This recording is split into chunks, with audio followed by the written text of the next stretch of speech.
In BeamNG, the random water barriers you see dotted around the different maps is produced by a very appropriately named company called Build-A-Lot. However, the detail only appears on the barrier on the maps and cannot be spawned in by the player. Welcome to 17 extra autistic details in BeamNG. Let's go straight into it.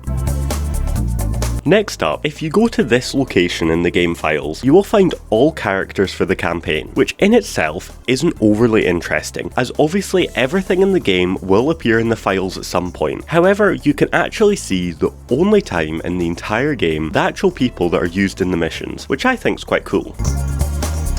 I wasn't going to include this one as it is quite well known, but after it's been mentioned a few times, I feel as though I should. The plaque in the front of the MD series school bus has some funny rules on it. I won't read the entire thing, but some of my favourites are: number 2, do not commit tax fraud; number 6, do not be surprised if the bus drives without a driver, this is intentional; and my favourite, number 9, I ran out of things to say.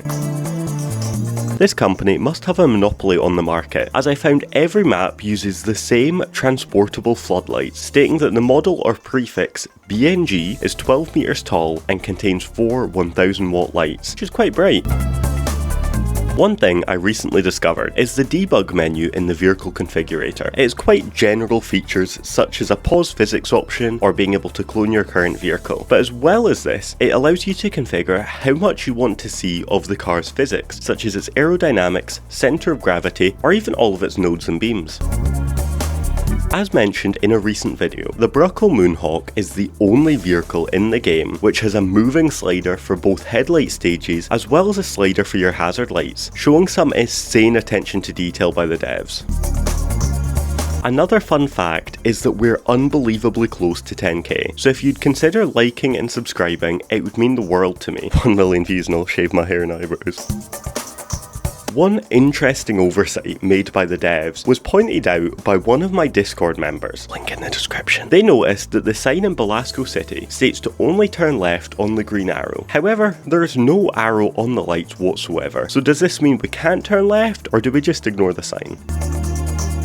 Did you know BeamNG has a lot of maps hidden away that most people never see? If you come into the map selector and enable aux content in the right hand side menu, this grants you access to automated testing containing a very long, muddy and bumpy road and a huge flat bridge. Garage, which is the standard garage but you can now drive around it. Glow City, which is the map used in the track builder. Showroom, which can be used for amazing stylish photos including a built-in tool to update vehicle thumbnails. And finally, Template Map, which is just a rather large empty island.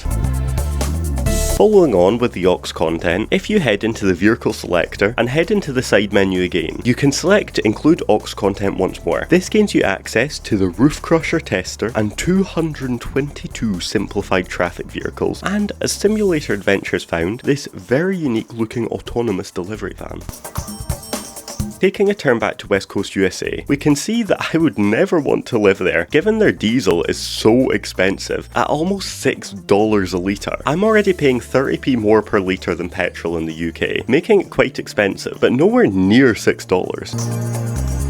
I made a vow I would not talk as much about mistakes and focus more on intentional features in this episode. However, I have included a couple minor oversights. Therefore, if you come down to Jefferson Motors in West Coast USA, you can see 2 bollards outside of this garage door. However, if you look at this door, there are none outside, but there are 2 misaligned bollards inside the building. Anyways, back to the intentional details. A lot of games don't bother to make a fully interactive player model. However, BeamNG devs are just built different. So not only does the player fully interact with vehicles, as we all know, but although many people complain about the janky moving mechanics, it's actually because the player's body is classed as a unicycle, since it clearly does not have any legs. This is so interesting because the devs could have just been lazy and made the player like a moving camera, but they went that extra mile as always.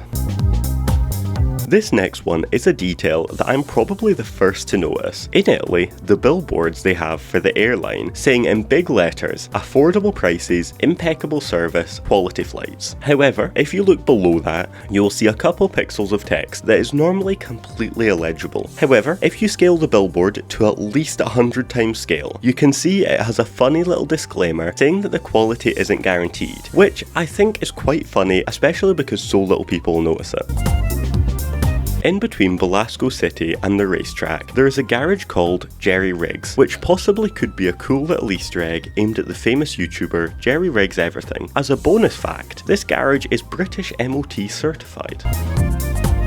If this doesn't show the game's attention to detail, I don't know what will. Like across parts of America and parts of Europe, where license plates are actually embossed. Well, that's actually also the case in BeamNG number plates. The easiest way to see this is by going into your graphics settings and changing the debug view to normal, letting you see the depth of the embossed letters on the license plate. Everywhere in BeamNG has been inspired from somewhere in real life, and the Italian quarry is no different, being an almost identical replica to Carrara Quarry. Thanks to Skyfall for mentioning this little detail. Ending on a funny note, if you change the D-Series hitch to fast enders, you'll get quite a funny little pair of nuts. Gotta love the devs. Anyways, if you enjoyed the video, YouTube thinks you'll like the video now on screen. Thank you, and see ya.